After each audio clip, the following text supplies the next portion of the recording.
las etapas básicas en las que se lleva a cabo la coagulación sanguínea, que vimos que es uno de los 3 mecanismos por los cuales se detiene el sangrado. Entonces, vamos ahora sí a la primera etapa, que ya dijimos que a describir la primera etapa, que ya dijimos que está formada por 2 procesos, por la vía intrínseca y por la vía extrínseca, con el fin último de activar a la protrombinasa.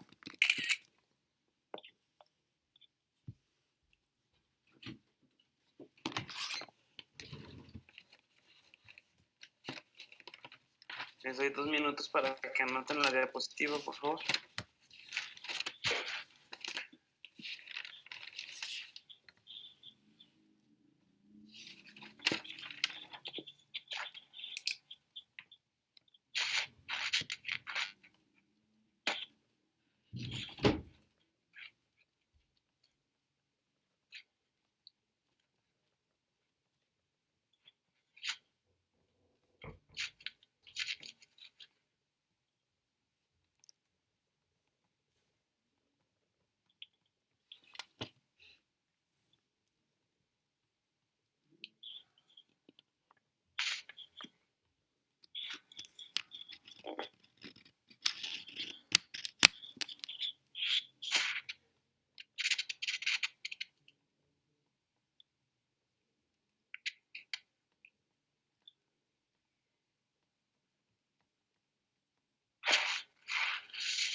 Entonces, cuando hablamos del mecanismo extrínseco, nosotros tenemos que saber que el mecanismo extrínseco está activado por una proteína que es una proteína tisular que se llama tromboplastina.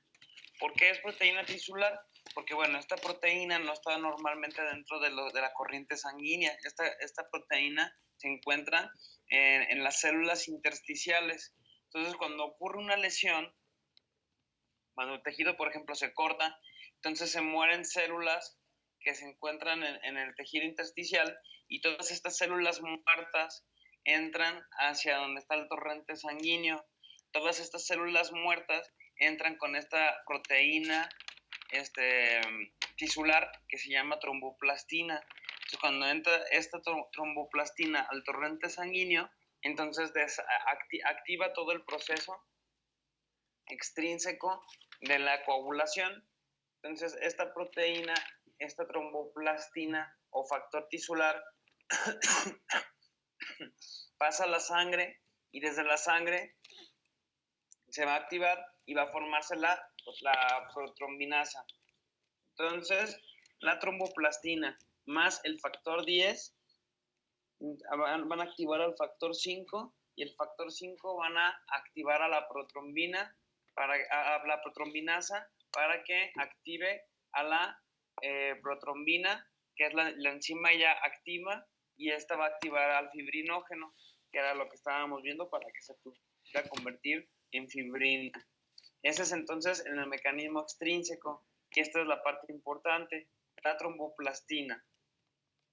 Y después tenemos el mecanismo intrínseco. Este mecanismo intrínseco ocurre o se activa igual que como se activó el tapón plaquetario, porque los factores de la coagulación empiezan a entrar en contacto con las fibras de colágeno, como aquí dice. Las fibras de colágeno que están por debajo del endotelio en los vasos sanguíneos, son que se pierde este endotelio y entonces quedan expuestas estas fibras de colágeno. Entonces estas fibras de colágeno son las que empiezan a activar al factor 12, y el factor 12 a activar al factor 10, y del factor 10 al factor 5. Entonces esto activa a la protrombinasa, que sabemos que ya ahora que es la enzima que va a activar a la protrombina para que active al fibrinógeno. Entonces, el mecanismo extrínseco es más rápido porque tiene menos factores que van a interactuar para formar la protrombinasa. El mecanismo extrínseco se va a activar por la proteína tisular, que se llama tromboplastina, y el mecanismo intrínseco se va a activar porque entran en contacto las fibras de colágeno con los factores de coagulación. Los dos mecanismos de la coagulación ocurren de forma simultánea. No es que nada más ocurra el extrínseco o que nada más ocurra el intrínseco. Los dos están ocurriendo al mismo tiempo, con el fin último de activar la mayor cantidad de protrombinasa para poder generar la mayor cantidad de fibrina lo más pronto posible y detener entonces el sangrado. Nosotros decimos que estos factores de la coagulación son producidos en el hígado. Entonces, por eso decíamos que los pacientes que presentan cirrosis hepática son pacientes que no van a producir estos factores de la coagulación y son pacientes que van a tener mucho riesgo de sangrado. De todo esto, lo que también hemos estado comentando es que las pruebas para nosotros poder medir tanto la vía extrínseca como la vía intrínseca es las pruebas de sangre, que es TP y TTP, por eso se llaman así. Entonces la TTP es la que mide la vía extrínseca y la TP es la que mide la vía intrínseca. Entonces, ¿qué significa TTP? Significa tiempo de tromboplastina, y TP significa tiempo de protrombina. Entonces, todo esto con el objetivo de que se forme la protrombinasa. ¿Sí queda claro? Doctor, ¿me puede repetir lo de TP, por favor? Ajá. Entonces, las pruebas para que nosotros podamos medir tanto la vía extrínseca como la vía intrínseca es la prueba de sangre que se llama TP y TTP. La prueba de TTP es la encargada de medir la vía extrínseca, que es el tiempo de tromboplastina, y el TP es la prueba que nos va a medir la cantidad o el tiempo de protrombina.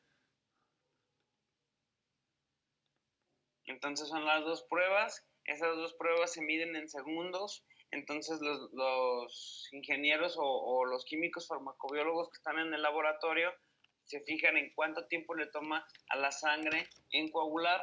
Entonces, si estos tiempos están alargados, significa que el paciente va a sangrar, tiene un riesgo de sangrado muy alto. Y si estos tiempos están acortados, pues son pacientes que tienen riesgo de formar trombosis y de formar embolias.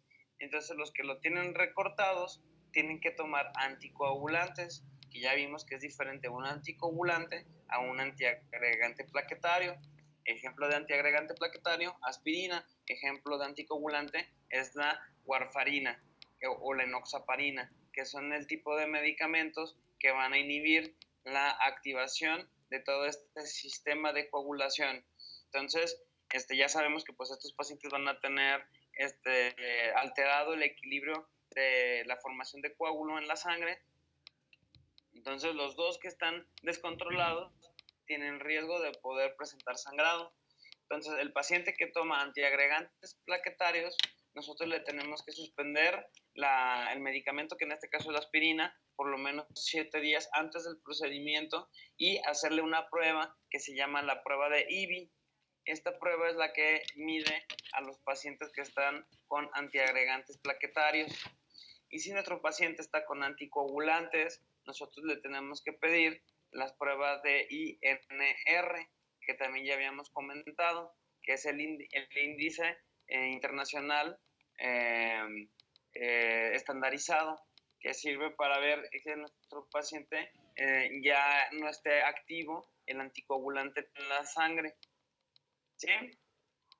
Entonces, hay veces pacientes que son muy complejos que nosotros no podemos suspender ni la aspirina, ni podemos suspender los antiagregantes ni los anticoagulantes, porque apenas se suspende y aumenta mucho el riesgo de que presenten infartos. Entonces, por eso nosotros tenemos que estar haciendo interconsultas con médicos especialistas como el hematólogo, para que el hematólogo nos ponga en condiciones al paciente. En dado caso que sea imposible de suspender los medicamentos anticoagulantes o antiagregantes plaquetarios, pues nosotros tendremos que tener todas las medidas hemostáticas artificiales que podamos utilizar en el caso. Por ejemplo, el Gelfoam, tenemos que tener un electrobisturí, tenemos que tener apósitos quirúrgicos y aparte hacer el procedimiento en un ambiente hospitalario para que tengamos acceso a banco de sangre y todo lo que es necesario en caso de que el paciente sufriera una hemorragia que perdiera más del 35% de su volumen sanguíneo. Entonces, ¿hasta aquí vamos bien claros?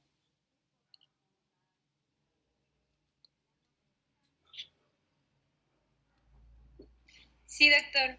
Sí. Ok.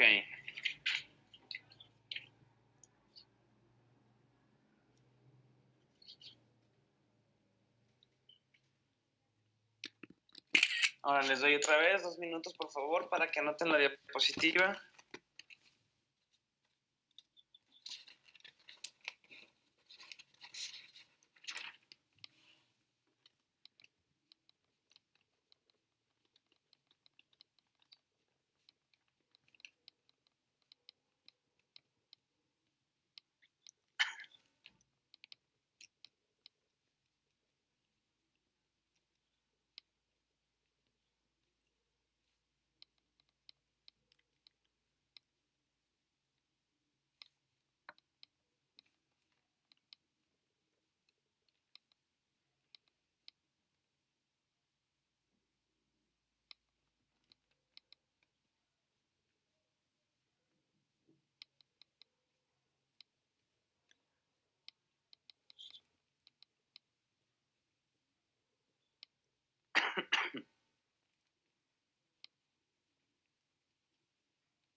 Sí, entonces lo que hemos comentado, para que se presente para que pueda haber una coagulación normal, entonces depende de que haya unas adecuadas concentraciones de vitamina K. Nosotros hemos dicho que la vitamina K es una vitamina que producen las bacterias de los intestinos, del intestino grueso. Entonces, esta vitamina K es muy importante para que puedan sintetizarse los factores de la coagulación. Si no existe esta vitamina K, entonces puede haber sangrado.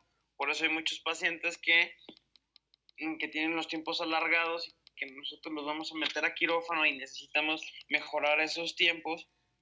Entonces a estos pacientes se les indica la vitamina K para poder mejorar los tiempos de coagulación y poder hacer el procedimiento quirúrgico. Entonces, la vitamina K es muy importante para que los hepatocitos puedan sintetizar la protrombina, que es el factor 2, el factor 5, el factor 9 y el factor 10.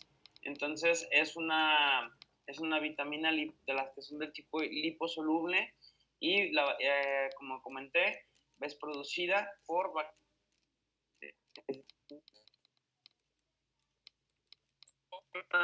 el sistema crítico, ya después de que el coágulo cumplió su función de detener la hemorragia. Aquí en esta imagen se ve muy claro cómo ya están bien conformadas todas las fibras de fibrina, que es ya dijimos que son proteínas que funcionan a manera de red.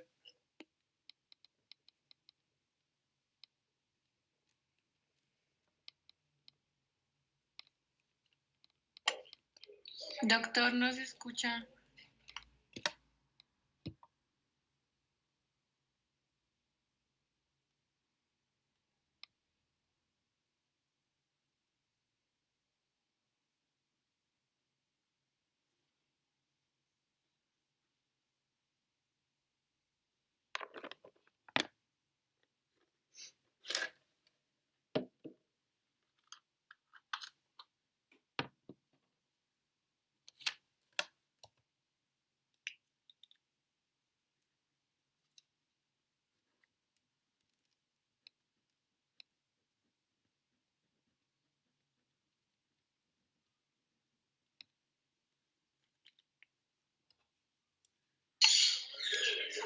Doctor, creo que se dejó de oír.